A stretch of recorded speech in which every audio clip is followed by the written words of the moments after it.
Essa semana estamos falando dos nutrientes que a mãe, a gestante, deve priorizar, principalmente no primeiro trimestre. Mas repara que são alimentos que devemos priorizar para nós mesmas, para que o nosso corpo funcione de acordo como Deus quer. Vocês sabem que eu sempre uso aquela passagem de Gênesis, que a primeira coisa que Deus fez para nós comermos, legumes, verduras e frutas. E vocês já repararam quanto verde tem na natureza? É porque a gente precisa comer muito. Quando você olha o verde, você leia magnésio, que magnésio é o maestro dos minerais. Não tem nada no nosso corpo que deixe de funcionar sem magnésio, tá? Tudo precisa de magnésio. Então, aqui, legumes, verduras e frutas devem contemplar 80% do nosso prato. Os outros 20%, proteínas, que a gente depois vai conversar sobre elas. Mas uma coisa importante que nós estamos falando dessa gestante e a importância de comer direito para esse bebê que está em desenvolvimento, e vimos a repercussão dessa alimentação no desenvolvimento do cérebro dessa criança. Então, uma coisa que é muito importante e que tem aqui no livro, né? Isso aqui é uma bíblia também, viu, gente? É uma bíblia da gestante. Uma vitamina, que é um grupo de vitaminas muito importantes, é chamada de complexo B. Pois é, complexo B são várias vitaminas. Você tem as vitaminas que são hidrossolúveis, que gostam de água, e você tem as vitaminas lipossolúveis, que gostam de gordura. Essas lipossolúveis, vitamina D, vitamina A, vitamina K, vitamina E, tudo bem, você não precisa comer todo dia, mas as hidrossolúveis, sim, todos os dias, várias vezes ao dia. E realmente nós temos assim 8 vitaminas do complexo B que são hidrossolúveis e que nós deveríamos contemplar a nossa alimentação em qualquer momento da vida, mas estamos pensando nesse bebê que está crescendo, né?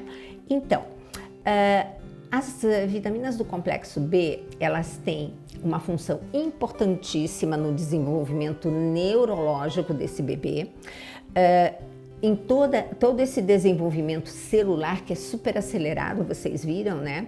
Produção de energia, o síntese de DNA vida, né?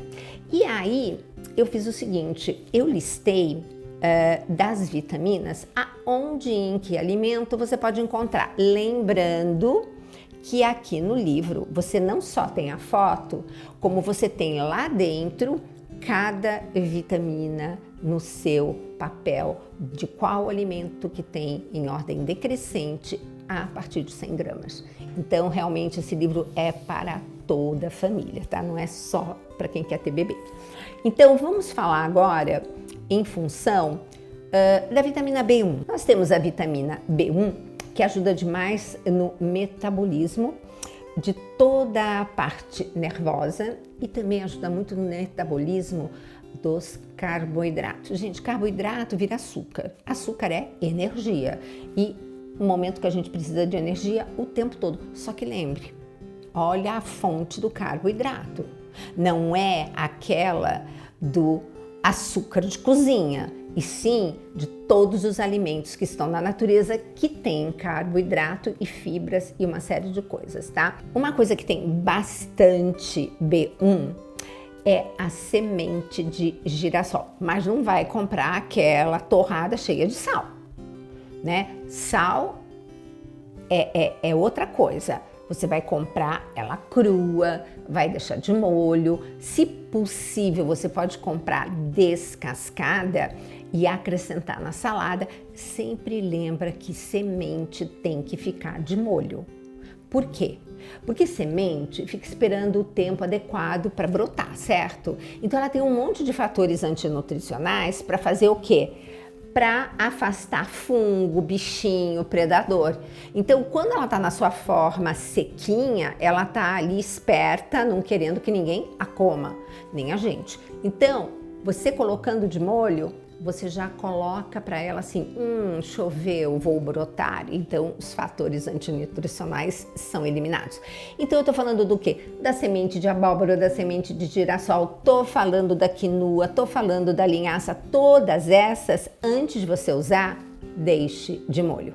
E no caso da semente da chia e da linhaça, elas ainda geram um gel que é maravilhoso para o seu intestino. Então, sempre que usar, aproveita e use o gel. Pessoas com diverticulite, como fazem? Pega aquilo e bate no liquidificador com alguma fruta, alguma coisa, no sentido de você quebrar a semente para, de repente, ela não entrar lá num divertículo e poder inflamar. Sabe uma coisa que eu gosto? Todo mundo tem um preconceito? Carne suína. Tem gente que fala, mulher gestante não pode comer porco. Gente, o suíno que eu tô falando é aquele que o produtor só faltou carregar o porquinho no colo, quase como o diácono Nelsinho Correia faz com os porquinhos dele, porque agora ele não tá mais lá em Lavrinhas, porque, gente, tem uma história de um tal de Pigão, que um dia que vocês encontrarem com qualquer pessoa da formação que passou por Lavrinhas com o diácono Nelsinho Correia, perguntem, o que foi o Pigão?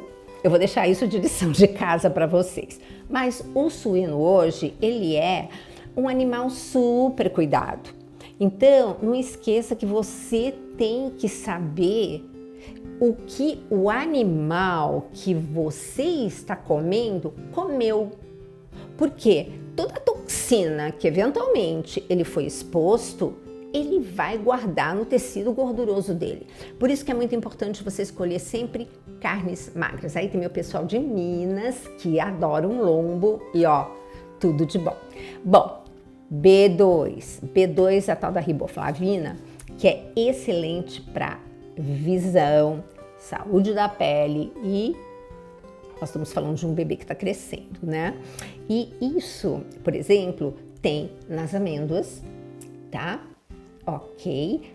Cogumelos. Gente, sabia? Eu sou apaixonada por cogumelos. Sabe por quê? Eles têm um reino próprio. Antigamente não falavam que o nosso intestino tinha uma flora intestinal?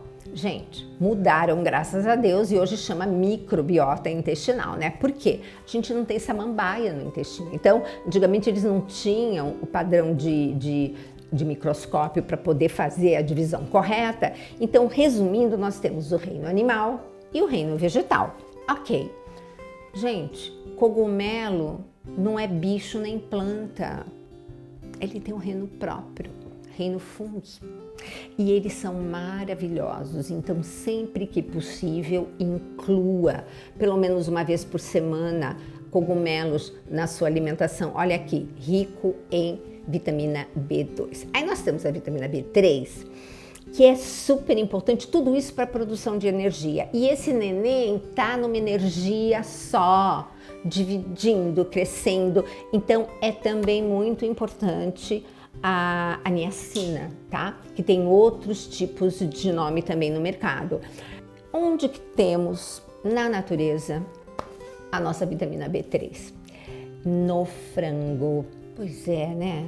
E tem gente que fala, meu Deus, frango tão sem graça. Gente, frango tem que ser frango que você compre, aquele que cisca, aquele que não foi criado naquela granja. Hoje tem uma consciência muito maior. E o grande problema do frango não é hormônio, é proibido pôr hormônio. O problema é o antibiótico, porque o antibiótico que é dado para prevenir doença do bichinho, quando você come, você está fazendo uma resistência aos antibióticos e é por isso que nós estamos nessa encrenca atual.